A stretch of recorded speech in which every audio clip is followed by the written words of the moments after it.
At 5, I'd rather have Tua than Herbert or Love. Douglas, that's an interesting dilemma because Herbert is the prototypical quarterback. I'm not a Herbert guy, so I can see people taking him. Love is not worthy of the 5th pick because of how erratic he is, but man, the upside, if you can harness what he does and make him responsible out there, it's scary what Jordan Love can be. And then Tua is if you're worried about the injuries. But, what Douglas brings up is a very interesting dynamic and dilemma and discussion because you can make a case for all 3, and then I can find holes in all 3. That's why I'll just go Tristan Wirfs, and I'll worry about the quarterback later on. How about this idea, Like you said, if you take Tua, you got to get another quarterback to protect yourself. What about if you take Love or Herbert and then come back and get another project like to cover yourself because of their shortcomings? Yeah. To protect. I like that. That makes a lot of sense. Ian from Brooklyn says, who is the mental midget with the thumbs down? Oh, I don't know. Where's the thumbs down? Oh, they must have thumbs down the show. Oh, okay. Let's see. I probably didn't like something you said, man. Oh, well, that's fine. I mean, that's cool. I'm good with that. Let's see. What else do we have? They try to blame Love's inaccuracy on his receivers, but in 2019 he set a school record for completions. You can't have it both ways. Was it his receivers or Love's inaccuracy? I think it was Love forcing a lot of things. But the problem is you've got to make a good decision and not force it. So you're better off throwing it away before you give it away. And that's the problem. If you watch his games, there are times that you're like, whoa.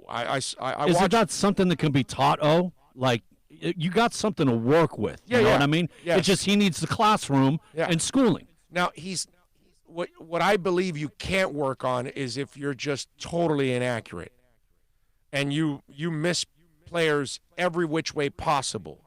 You know what I mean? Right. And then that you can't fix. But if you have a certain element of your game, I think there are times you can fix certain things. Decision making it's a real interesting dynamic because some guys have they have that gunslinger mentality, so it doesn't ever go away, and they force the issue throughout their entire career. Favre. Yeah. Favre, Oh man, that New Orleans playoff Favre game. Played a lot of stupid football. He played, bro. Okay, he's a Hall of Famer and everything, but let's not BS here. Favre played a lot of stupid football. The thing is, he had a pair of cojones that don't fit in most stadiums. That he's the kind of guy that could get you in a hole and then take you right out, like Andrew Luck. Andrew Luck had a little modern-day Favre in him. He would get you in trouble, but because he was so freaking talented, he could get you out of that hole. There were times where Marino, a couple of those games where he made some bad decisions, they got in a hole early, but then Dan got you out of that hole. Those are franchise guys. See, the non-franchise guys, they get you in the hole, but they can't get you out of it. They need the running game and the defense, and they need a turnover, and they need a crafty call by the coach, and they need all kinds of other things to get back into the game. But it's not because the quarterback brought you back. It's because everything else around him made the difference and brought you back. The special ones, okay, even if they play stupid football at times like Favre, they can bring you back from those deficits. You're down by 10 with 8 minutes to play, That's the difference. and you're not out of the game. Yeah. The safest pick right there, go Gators. Derek Brown at 5. I wouldn't. Derek Brown's a hell of a player. A hell of a player. You want to get him? I got no problem with that. That's a good player. That's what I love about 5. It's almost, look, when you're at the number 5 position of this draft, here's what the GM is thinking. Here's what Chris Grier has to think at number 5. Okay? I can go and get Tristan Wirfs. I can get Derek Brown. Jeff Okudah falls to me. I could just go on and talk about certain position players that at 5, I know I'm getting myself a stud. Simmons, your guy. You get him at 5. Okay, now you feel like you hit a home run on some of those guys. You get the quarterback at 5. Okay, let's have a little fun. You get Tua, and you're like, well, we got our guy, but man, he has a real problem with injuries, and we can't start the season with him. We got to start with Fitz later on in the season when he's about a year removed from that surgery, and that hip is fully healthy and ready to take a hit. We'll put him out there, and now we got to hope that he stays healthy. All right, let's take Justin Herbert. All right, so we're going to take Justin Herbert. Well, Justin Herbert's got these maturity issues, and at times he has some accuracy issues. I think he'll be all right overall with the accuracy, but the leadership, the maturity, all of these things are problems, okay, and they're concerns for teams. So now you've got to hope that he can grow out of it, i.e. Ryan Mallett, i.e. Ryan Leaf. Wow, Ryans. Anyway, things like that, guys that don't mature. Jameis Winston.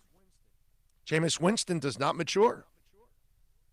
You know, off the field, he hasn't said the F and the P in a while, so he's actually been all right off the field Hasn't tried to steal any lobsters? No, nothing. For the last 2 years, no crabs, no lobsters, no nothing, right? He's kind of stayed out of trouble. But on the field, he gets into a lot of trouble. So he has not matured in the decision-making department. And so now you wonder, well, will this kid mature? So now we're rolling the dice. But like this listener, put out, Brown, I'm not rolling the dice with him. He's going to be a baller. Simmons, I feel like he's going to be a baller. Tristan Wirfs, I feel like he's going to be a baller. You know what I mean? Now you go Love. And now when you take Love at 5, now you're also going, boy, we are reaching. Here's a young man that's got a lot of ability but does not belong at number 5.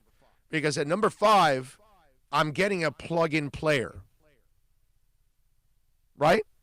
And if I get the quarterback, none of them are plug-in players. Notice that. They're all projects in a way. One's a health project, the other one's a maturity project, and then the other one is a decision-making project.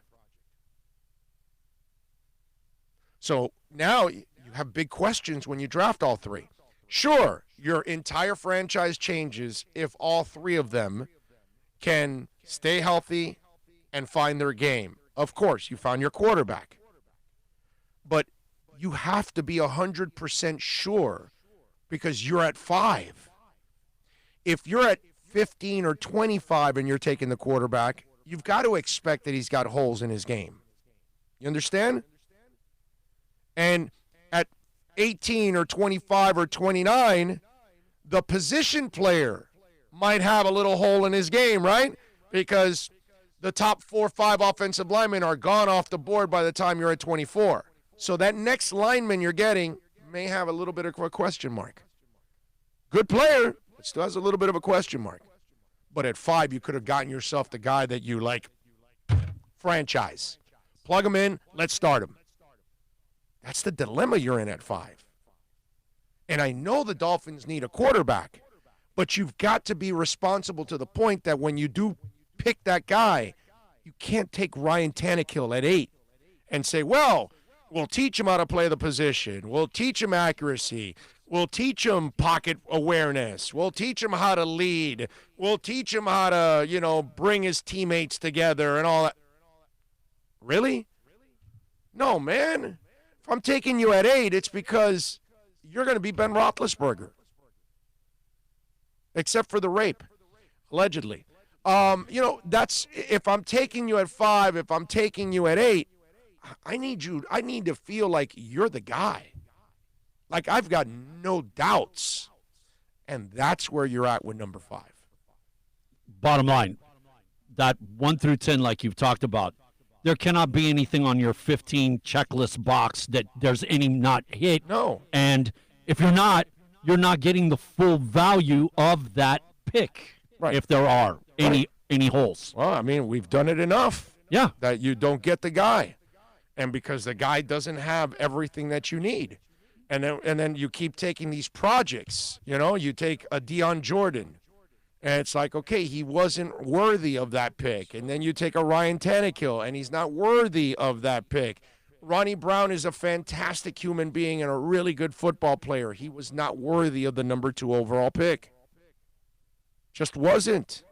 Because if I'm taking at number 2, then I need you to be Barry Sanders, bro. I need you to be Walter Payton. I need you to be Todd Gurley.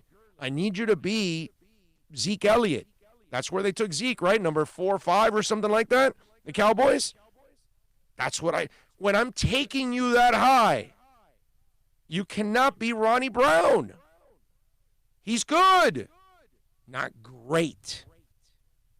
Okay? That's the difference.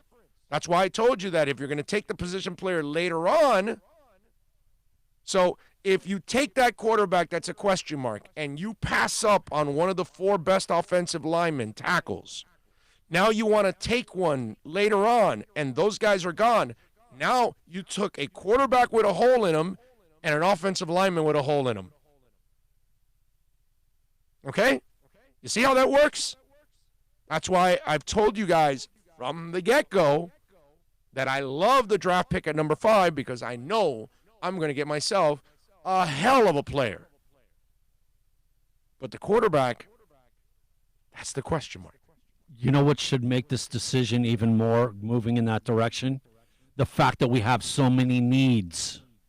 It isn't like you need this once. No, there's needs everywhere. Right, yeah. So why take a risk here right. when you can have a guy that's going to cover one of the needs, man? Right, yeah. I'm with you. That's why, I'm kind of steadfast on this whole thing. And the quarterbacks are nice, man. I know we need one badly. Let me tell you something. You win 5 games with Fitz, you go build up those lines, you might win 9 or 10 sneak into the playoffs with him while you develop a young quarterback behind him. You never know. Let's see. What do we have here? Jeffrey Vincent says, Dolphins need to build that O-line and D-line. Is there any big men in the draft that can you build that wall for Tua? Yes, there's lots of men that you can build the wall. That's what I was talking about. That's why you've got to actually, go in that direction, because whoever you put on that line, whether it's Becton, whether it's Wirfs, whether it's Andrew Thomas, Jedrick Willis, all those guys. Austin Jackson is probably your 5th guy out of Southern Cal. Some people think he might be a little – those are your top 5. They may be gone by 18.